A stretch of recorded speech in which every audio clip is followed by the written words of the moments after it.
Hello বন্ধুরা, তো আজকে আমি চিকেন দিয়ে ম্যাগি রেসিপি নিয়ে চলে এসেছি। তো প্রথমে তেল দিয়ে আলুটা, পেঁয়াজটা আর চিকেনটা ভালো করে নাড়তে হবে যেন চিকেনগুলো সিদ্ধ হয়ে যায়।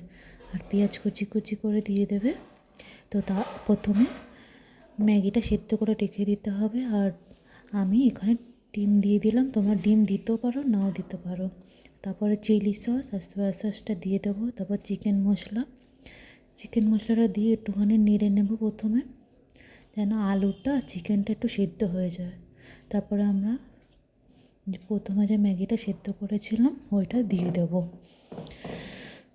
দিয়ে তারপর নেড়ে নিতে হবে ভালো করে। তারপর এখানে আমরা দিয়ে দেবো ম্যাগি মশলাটা দিলে আর একটু টেস্ট হবে। তো ম্যাগি মশলাটা দিয়ে একটু নেড়ে নিতে হবে, দেখবে আলুটা চিকেনটা সিদ্ধ হয়েছে কিনা। তারপরে নুন দিয়ে দেবো। তো নুন দিয়ে এটা প্রথমে নেড়ে নেবে, তারপরে রেডি চিকেন দিয়ে ম্যাগি রেসিপি। তো কেমন হয়েছে জানিও, আর তোমরা ঘরেও কিন্তু ট্রাই করো। টাটা।